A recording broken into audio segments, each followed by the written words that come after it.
Wolf braced for death at human hands, but an unseen connection changed everything. The forest was quiet, but not peacefully so. A thick silver fog clung to the gnarled branches of the ancient trees, twisting and turning like restless spirits. Moonlight fell in pale shards through the canopy, illuminating the mist in silvery patterns, making the shadows appear alive. Somewhere deeper in the woods, a low growl echoed, a warning to anyone foolish enough to venture too close. Cale ran. His paws crushed the wet earth as he sprinted through the dense undergrowth, his body low and tense. Every instinct screamed danger. He could smell the humans, sharp, metallic, and frighteningly precise. They had tracked him for hours, relentless in their pursuit. They did not understand him, could not understand him. They only knew one thing. He was not fully human, and that made him a target. Cale's amber eyes reflected the moonlight as he glanced over his shoulder. Shadows shifted among the trees, the glint of weapons catching the faint light. Hunters, dozens of them. He growled low in his throat and forced his body to move faster, his muscles coiling and stretching in the rhythm of survival. He had run like this before, but never had the danger felt so sharp, so alive. In a clearing ahead, the forest opened briefly, exposing him. Cale skidded to a halt, his claws scraping the earth. His ears twitched at the snapping of twigs behind him. The humans were close. He could hear their shouts now, muffled by the fog but carrying enough menace to make his chest tighten. And then he saw her. Lyra. She stood at the edge of the clearing, a slender figure wrapped in a cloak the color of deep night. At first, Cale thought she might be one of the hunters, but there was something different in her, an air that did not belong to the fearsome intent of the men behind him. She was silent, unmoving, and somehow impossibly calm. Cale hesitated, instinct warring with curiosity. His paws had carried him too close to her to turn back now. The hunters emerged from the fog. Their torches flared, casting wild shadows across the trees. "There! The beast!" one of them shouted, pointing. Cale growled, the sound deep and full of warning. The forest seemed to tighten around him as if it, too, hated the hunters. Branches whipped his face, roots tried to trip him, and the ground itself seemed determined to slow the chase. Lyra stepped forward slightly, and Cale's head snapped toward her. Their eyes met, and for a single heartbeat the forest seemed to hold its breath. In her gaze, he did not see fear. He saw something else. Curiosity, recognition, even a strange kind of understanding. It was enough to stop him. The hunters surged into the clearing, their voices harsh and commanding. Cale's instinct screamed at him to run, but the strange pull of the girl kept him rooted. He crouched low, growling, his body a tense coil of muscle and fur, ready to strike if they came closer. Lyra raised a hand. "Wait," she said softly. Her voice carried over the fog, calm but firm. "Stop! You don't have to fight." Cale's ears flattened, but he did not move. Her words were strange, but there was a power in them he could not explain. It was as if the forest itself listened to her, bending just enough to give him a moment of reprieve. The hunters hesitated, unsure of what to do. Their leader stepped forward, frowning. "Step aside, girl. This beast belongs to the forest, but it will not escape justice." Lyra shook her head. "No, it does not belong to anyone. It is not your prey." The man's face darkened. "You will regret this," he growled. But before he could advance, Cale acted. He leapt to the side with a speed that startled everyone, disappearing into the thick fog of the forest. Lyra's heart pounded in her chest. She had never seen anything move like that before. Something alive, yet untamed, powerful and wild.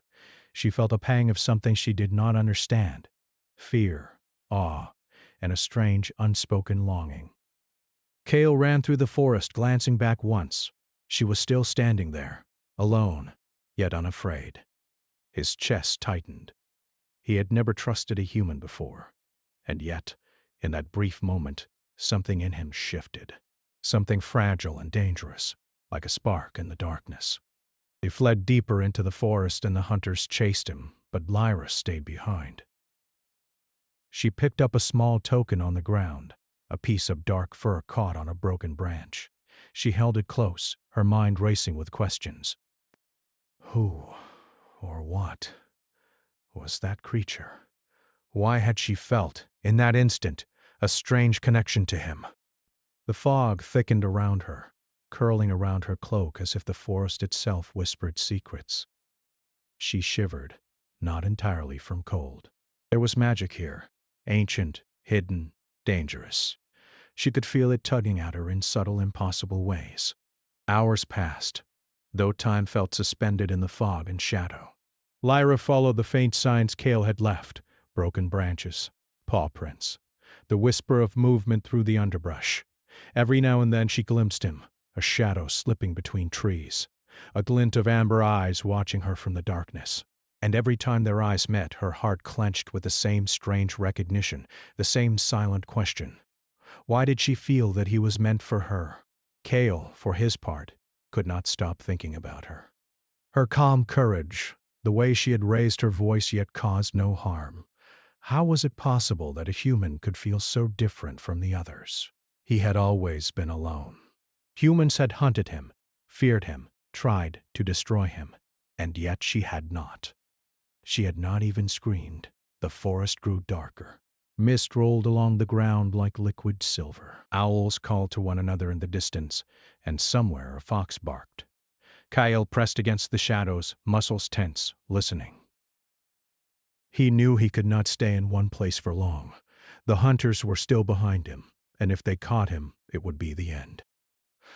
Lyra followed cautiously, careful not to make a sound.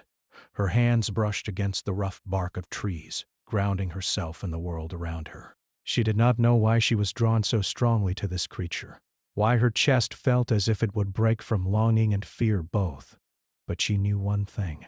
She could not leave him to face them alone. Suddenly Cale stopped. He had reached a small clearing where the moonlight fell like a silver spotlight, illuminating a pool of water. He crouched tense, ready to bolt, his eyes scanning every shadow. And then he saw her again, standing at the edge of the clearing, the token of his fur still clutched in her hand. Their eyes locked, and something unspoken passed between them. No words were necessary. In that moment, Cale felt a strange warmth bloom in his chest, a feeling he had not known in years, perhaps centuries. It was trust. It was hope. The sound of breaking branches behind him snapped him out of the moment. The hunters had found the clearing. They were closing in, voices angry, weapons raised. Cale's instincts screamed at him to run, but he hesitated, torn between the danger and the fragile connection that pulled him toward Lyra. Lyra took a cautious step forward, her hand outstretched. "I won't let them hurt you," she whispered, though she had no way of knowing if he could understand. Cale's growl rose, low and threatening, yet there was uncertainty in it. He wanted to trust her, but he had never been able to trust a human. Never. The hunters shouted, raising their weapons, closing the distance. Cale's muscles coiled, ready to strike, ready to flee, and then in a flash he leapt, not away from the girl, but toward the shadows of the trees. The forest seemed to bend around him, guiding him through hidden paths, secret tunnels of root and stone. Lyra ran after him, her cloak trailing behind her, the token clenched tightly in her hand. She did not understand the paths, but somehow she knew they were meant to follow him, meant to protect him. By the time they emerged from the thickest part of the forest, the hunters had lost sight of them. The clearing behind them was silent once more, save for the whisper of wind through the trees. Cale pressed himself against the shadows, panting, his amber eyes bright with fear and something else. Something he had never allowed himself to feel. Connection. Lyra crouched near him, careful to stay at the edge of his world, careful not to frighten him further. "You're safe, for now," she said softly. She did not know if he could hear her, but she had to speak. The sound of her voice seemed to fill the forest, wrapping around him like a shield. Cale's gaze lingered on her, and for the first time in his long, cursed life he did not run. He did not attack. He simply watched her, trying to understand why, in the middle of fear and chaos, he had felt something he thought was impossible. The night stretched on, thick and silent, the fog curling around them like a living thing. Cale knew the hunters would return. They always did. But for the first time, he felt a spark of hope. A fragile, dangerous spark. And Lyra, holding the token of his fur, felt it too, a quiet certainty that their lives were now bound together, whether they were ready or not. And somewhere deep in the forest, something ancient and watching stirred, sensing the beginning of a bond that had the power to change everything. The forest was quieter now, though its silence felt uneasy. Like the moment just before a storm, mist clung to every branch, curling around the twisted roots like invisible fingers. Cale moved carefully, his fur damp with dew, every muscle taut. The hunters had retreated, for now, but their voices lingered in his memory, sharp and threatening. They would return, relentless as the tide. Lyra followed at a distance, her cloak brushing the damp earth, the token of Cale's fur still clenched in her hand. She did not understand why she could not leave him, why her chest ached with a strange need to protect him. Perhaps it was the connection she had felt that first night, something almost magical in the way his amber eyes had met hers. She knew little of the supernatural, but she could sense power here, deep and hidden. And she knew, though she could not explain why, that Cale was not just a creature of flesh and fur, but something far older, far more dangerous, and far more alive than anything she had ever encountered. Cale had led her through the forest with an instinct born of centuries, or so it seemed. He had taught her, silently, that the paths were treacherous, that even the trees themselves could betray them if they did not move carefully. At first, he had tried to remain distant, fierce, untouchable. But he could not stop glancing back at her, seeing her determination, her courage, and something in her eyes that made his heart, or whatever part of him still beat like a heart, falter. "Why are you following me?" Cale's voice, low and cautious, broke the silence. It was strange to hear it in human form, resonating through the clearing as he shifted between shapes, wolf to human and back. Lyra stepped into the soft light, filtering through the trees. "Because I want to help. Because I feel like I should," she said simply, though she did not fully understand the feeling herself. Cale's ears twitched. He wanted to roar at her, to tell her to leave, that humans brought nothing but pain. But there was truth in her gaze. He had never trusted a human, yet he could not deny it. Something about her presence eased the tension coiling in his chest. It was frightening and thrilling. The forest opened into a small glade where wildflowers glimmered faintly in the pale light. Cale stopped and crouched low, listening. "Hunters will come," he murmured, "and they will not forgive mistakes." Lyra knelt beside him, careful not to appear threatening. "I can help you. I know things." Things about the forest, things about magic.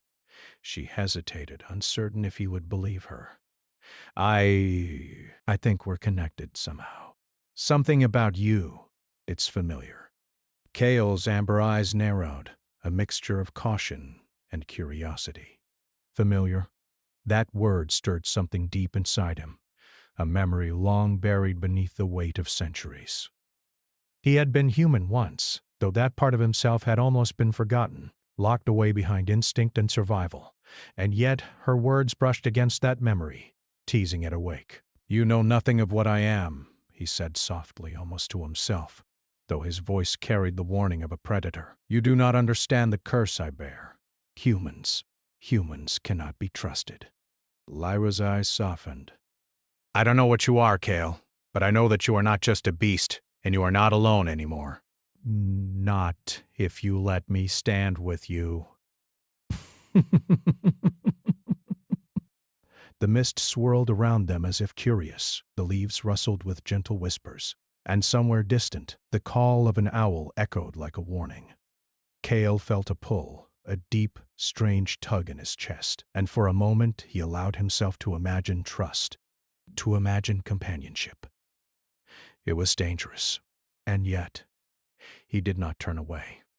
For the next hours they moved through the forest together, Cale leading, Lyra following. She watched him, studied him, trying to understand the strange duality of his being. Sometimes he appeared entirely human, speaking softly, his gaze thoughtful.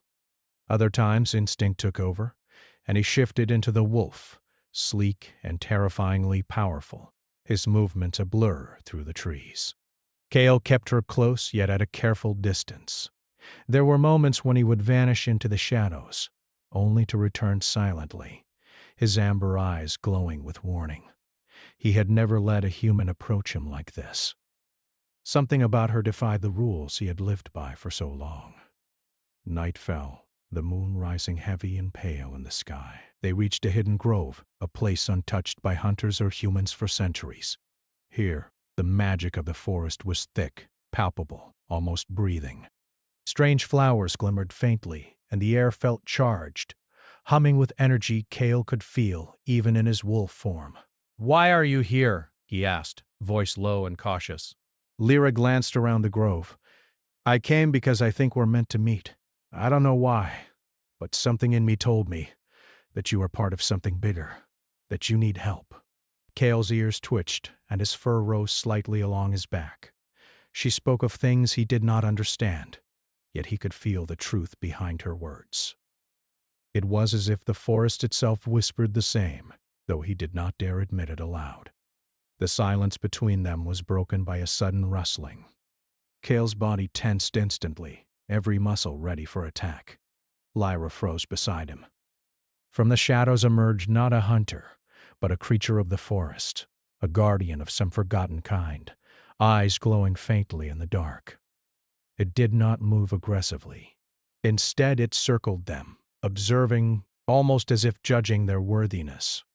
Kale growled low, warning it to stay back, but the creature merely tilted its head, its gaze settling on Lyra.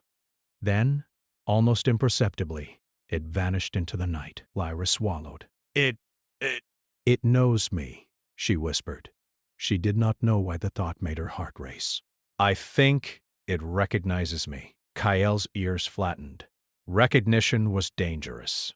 For humans it meant curiosity, attention, interference. But for Lyra, maybe it was something else entirely. Something ancient. He could not explain it, yet he felt it too. A connection that reached beyond fear or survival, beyond the boundaries he had built for himself. Hours passed, and the danger of the hunters remained a distant hum in the forest. Kale finally allowed himself to speak more, sharing fragments of his story, cautiously, without revealing the full curse that bound him. Lyra listened, her eyes wide with understanding, but also determination. You are not just a monster, she said softly. There is more to you. I can feel it. And I will help you. I don't know how, but I will not let them take you. Kale's chest tightened at her words. Never before had he heard a human speak like this to him. Fear warred with trust, instinct with longing, and a part of him, hidden and fragile, began to hope. But hope was dangerous. Dangerous in a world that had tried to destroy him at every turn. The night deepened, and the forest seemed to close around them. Somewhere distant, the hunters continued their search, their torches flickering in the fog. Kale and Lyra had no illusions. They were not safe. But for the first time, they were together. And in that togetherness there was power, and perhaps even the possibility of something more. Understanding, trust, and connection. Lyra finally asked, almost hesitantly, Kale, why do you think we are connected? Why do I feel this pull toward you? Kale stared at her, amber eyes reflecting the pale moonlight. He did not have an answer, not yet. He only knew that the feeling was real, something ancient in the forest, in him, in her, bound them together. Something that defied logic, defied reason. Something that whispered of destiny, of a story that had begun long before either of them had arrived in this world. A sudden rustle in the shadows snapped him from his thoughts. Kale's ears twitched, body coiling. Hunters had returned. Their voices were faint, yet growing louder. Lyra's eyes widened, fear flashing across her face, but she did not move to run. Kale's gaze softened on her, amber eyes warm yet wary. "Stay behind me," he whispered. "Trust me. Do not step forward unless I tell you." She nodded, heart pounding, her hands still clutching the token of his fur. She had no doubt that Kale would protect her, and yet fear twisted in her chest. The hunters were closing in, relentless and cruel. And this time Kale knew he could not outrun them forever. The fog thickened, curling around them, carrying the scent of wet earth and danger. Shadows shifted unnaturally, and the forest itself seemed to hold its breath. Kale's muscles tensed, instincts screaming. They were coming. The hunters would find them. And when they did, Kale glanced at Lyra, and in that brief instant, he made a decision that would change everything. No longer would he flee alone. No longer would he deny the pull he felt toward her. Together they would face what came next, whatever it might be. And then from the edge of the mist, a voice rang out. Deep, commanding, and unnatural, it froze them both in place. "You should not be here." Lyra's grip on the token tightened. The forest seemed to shiver. Something ancient had awakened, something that neither human nor wolf could face alone. And in the darkness, Kale realized that their journey had only just begun. The forest had grown colder. Mist clung to the ground like pale silk, curling around the roots and stones, hiding the secrets the trees had kept for centuries. Kale and Lyra moved cautiously, side by side, each step deliberate, each breath measured. The shadowed paths whispered with the rustling of unseen creatures. And Kale's amber eyes scanned every corner, every flicker of light, every ripple of movement. "You're hiding something from me," Lyra said quietly, breaking the tense silence. Her voice was soft, but it carried authority, a quiet insistence that made Kale stiffen. He growled low in his throat, though the sound was almost lost in the fog. "Some things are not safe to tell. Some truths are too dangerous." Lyra's gaze did not waver. "I don't care." "I need to know. I can feel it, Kale. There is a curse on you. I can sense it." Kale froze mid-step. Her words cut through him, sharper than any blade. She could feel it. Humans were never supposed to feel what he carried. The curse had been his alone for centuries. His pain, his shame, his isolation. And yet, somehow, she knew. Somehow she understood the way he bore without a word spoken. He shook his head, ears flattening. "You do not understand," he murmured, almost to himself. "This curse, it is not just a burden. It is a prison. And it is deadly." Lyra stepped closer, cautiously, her hand hovering near his arm, though she did not touch. "Then let me help you. Let me be part of this. I feel bound to you, Kale." Somehow. Kale's amber eyes softened, conflicted. He had never let anyone approach him like this. Never. Humans feared him, hated him, hunted him. And yet she did not. She had not screamed at his wolf form. She had not flinched at his teeth or claws. Instead, she had stood by him, patient, calm, and somehow understanding. Before Kale could answer, the forest shifted. The mist thickened, swirling unnaturally, and the air grew heavy with magic. Lyra instinctively clutched the token of Kale's fur against her chest. It pulsed faintly, like a heartbeat, responding to the unseen energy. Kale's gaze darkened. "It knows you," he said. "The forest, the magic, it recognizes your mark. You are part of what can break this curse.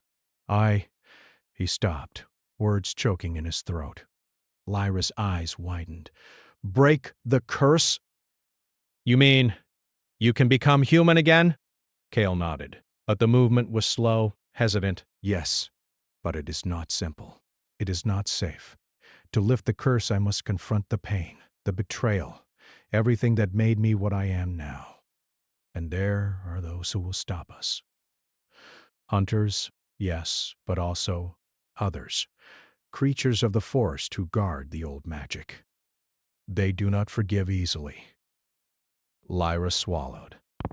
Then we face it together, whatever it takes.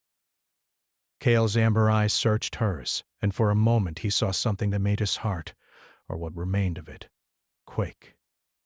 Trust, courage, hope, dangerous, foolish hope. But he could not deny it. He could not turn away from her now, not when she had already crossed into his shadowed world, not when her presence brought light into the darkness he had carried alone for so long. They walked deeper into the forest, the mist curling around them like fingers guiding their path.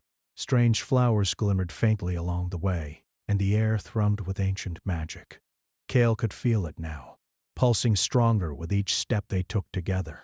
Lyra's presence amplified it, her mark resonating with the unseen energy of the forest.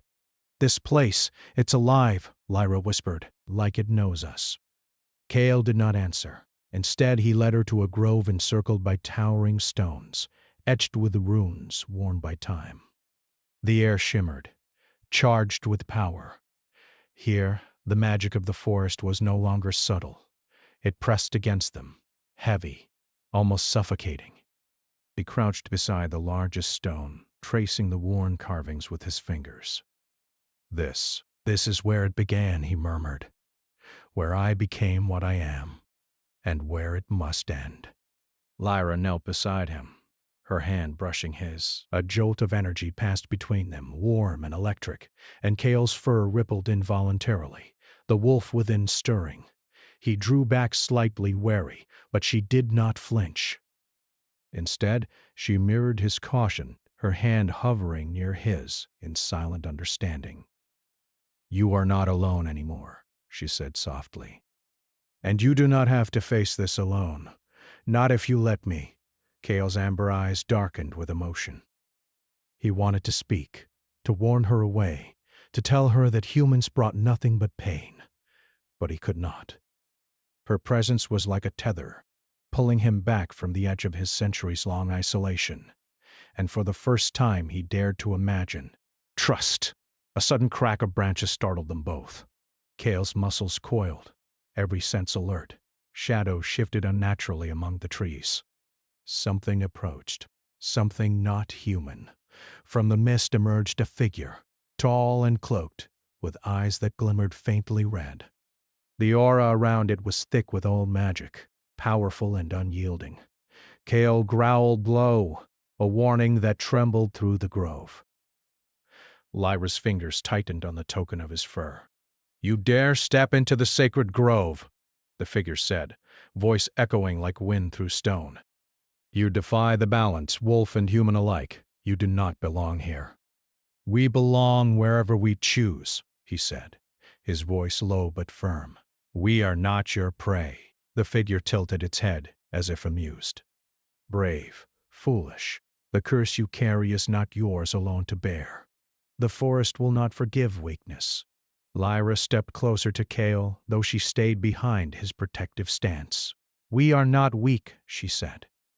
Her voice carried a strange certainty, a resonance Kale did not understand fully, but he felt it. The forest seemed to shift slightly, acknowledging her words, bending subtly to her presence.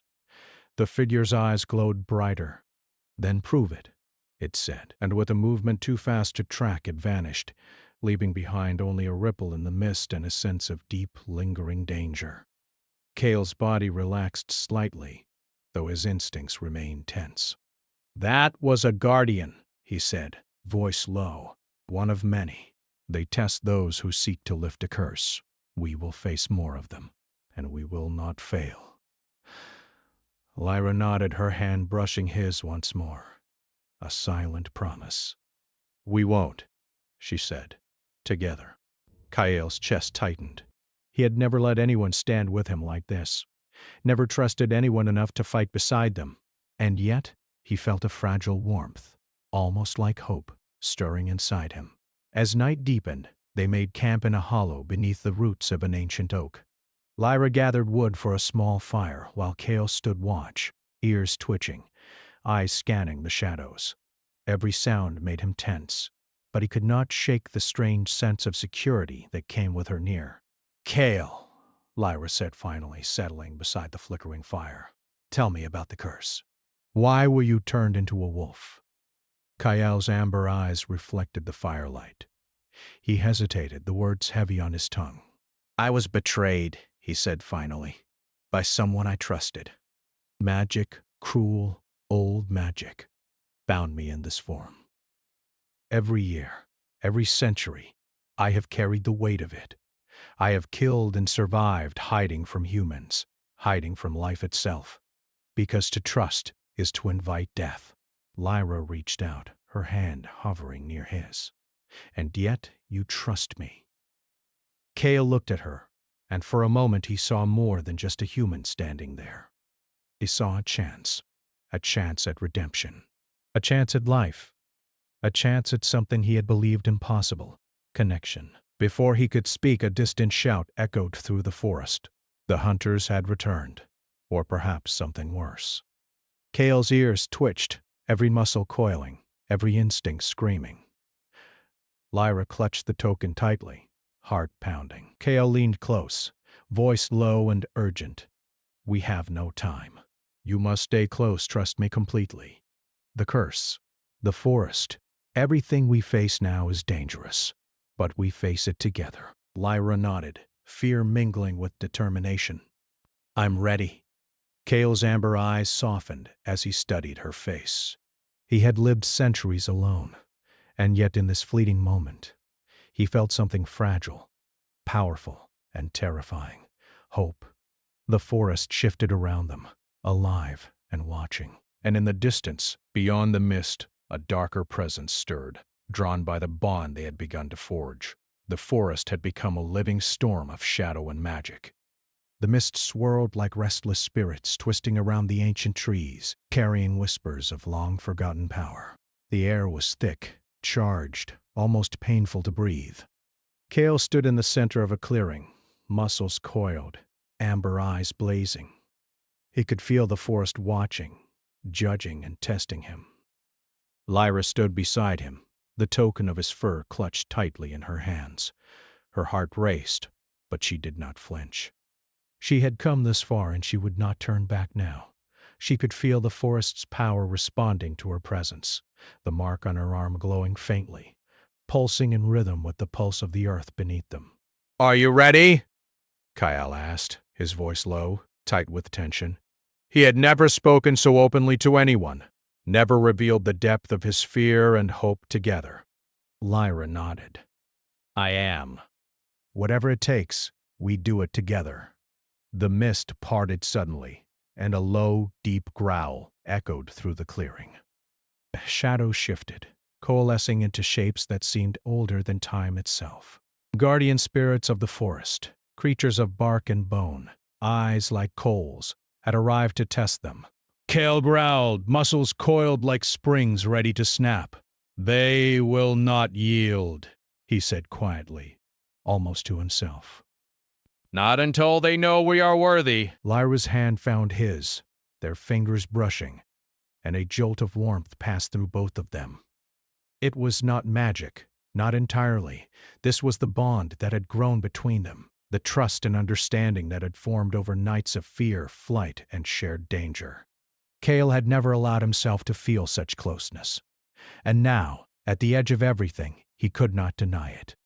The guardians circled, slow and deliberate, their eyes glowing with a harsh red light.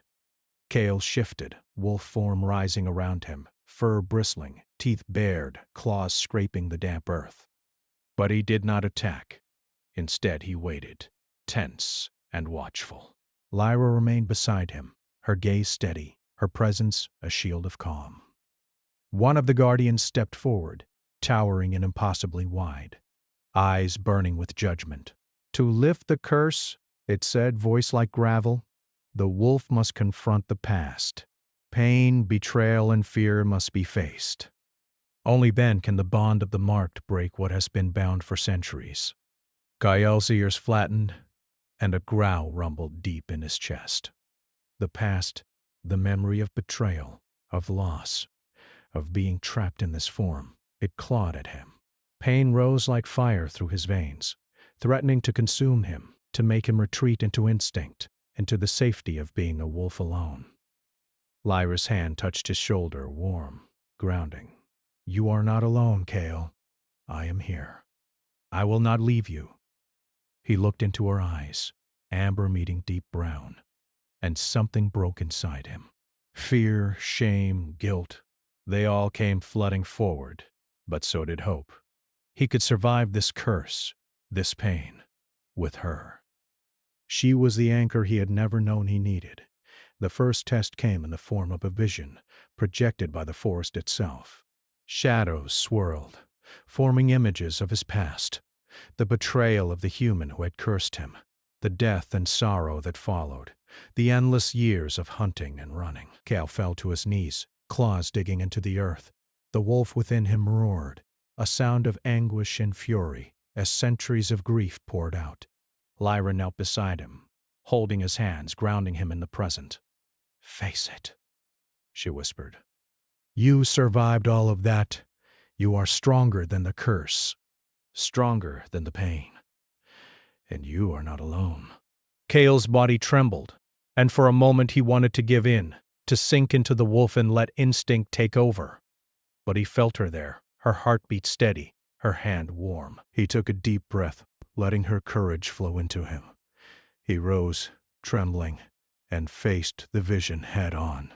"Enough!" he growled. "I will not be bound by your hate. I will not be defined by the betrayal. I will stand, and I will live. Human or wolf, I choose to live." The guardians stepped back, silent witnesses to his declaration. The forest trembled as magic swirled, responding to the courage, to the bond between wolf and human, to the truth that Kale was ready to embrace himself fully. Lyra placed her hand against his chest, over the heart that had beaten alone for centuries. "It's done," she said softly. "Whatever comes next, we face it together." A bright silver light burst from the token of fur in her hand. The pulse of her mark resonated with the forest. Kale's body shimmered, fur dissolving into strands of light and shadow. Pain, fear, and anger washed through him, then subsided, leaving clarity. He stumbled, falling to his knees. But when he opened his eyes, they were no longer amber. They were his own, human, filled with awe, fear, and gratitude. He looked at Lyra, tears brimming, and for the first time in centuries, he allowed himself to hope. "You did it," she whispered, voice trembling. "You're free." Kale shook his head, trying to comprehend. "No, we did it," he corrected, voice hoarse but steady. "You were with me every step. I could not have survived this without you." The guardians receded into the mist, bowing their massive forms as if acknowledging that the test was complete. The forest grew quiet, the mist thinning, and for the first time in Kale's long life, he felt the warmth of the sun breaking through the trees. But the danger was not yet over. From the shadows, a deep growl echoed, a sound older than any forest spirit. Another threat approached, drawn by the disturbance of ancient magic. Kale rose to his feet, human now but still strong, still wild. Lyra moved beside him, fearless, hand brushing against his. "We face it," Kale said. Together, the creature emerged, massive, darker than the night itself, with eyes like molten gold and teeth that gleamed like knives. It had been the source of the curse long ago, bound by the same magic that had held Kale prisoner. Its growl shook the clearing. Lyra tightened her grip on his hand.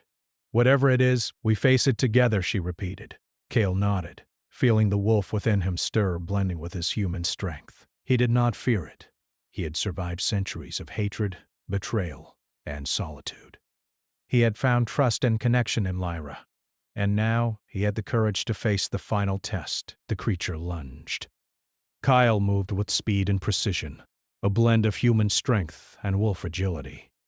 Lyra stayed close, her mark glowing, magic pulsing outward in protective waves.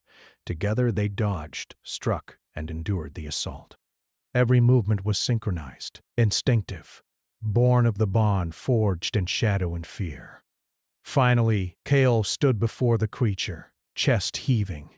He held out his hands, not in attack but in understanding. The beast froze, sensing the power of his courage, the bond with Lyra, and the truth of his spirit. "I am no longer yours to command," Kale said, voice steady and strong. "I am free, and I will not harm what I love."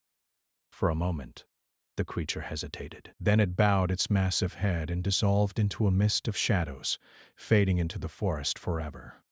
The curse was broken. Kale sank to the ground, exhausted, human now, but still carrying the strength and agility of the wolf within. Lyra knelt beside him, her hands cradling his face, tears shining in her eyes. "You are safe," she whispered. "We did it." Kale looked at her, gratitude and awe filling him. "No, you saved me. You brought me back. You made me human again. But more than that, you made me alive." For a long moment they simply held each other, the forest around them calm, the mist clearing, and the first golden rays of dawn spilling through the trees. Kale rose, slowly, human now, standing beside her. He felt different, lighter, stronger, but still connected to the wolf he had been. The bond remained unbroken, a reminder of everything he had endured and everything they had shared. Lyra smiled, brushing a strand of hair from his face. "We have a future now," she said softly. "And we face it together."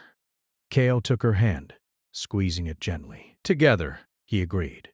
As they stepped out of the clearing, leaving the mist and shadows behind, the forest seemed to sigh, as if relieved. Birds began to sing. The wind whispered through the trees, and somewhere far away, the sun broke fully over the horizon. They walked side by side, human and human wolf, no longer alone, no longer hunted, but bound together by trust, courage, and a bond that had survived centuries of fear.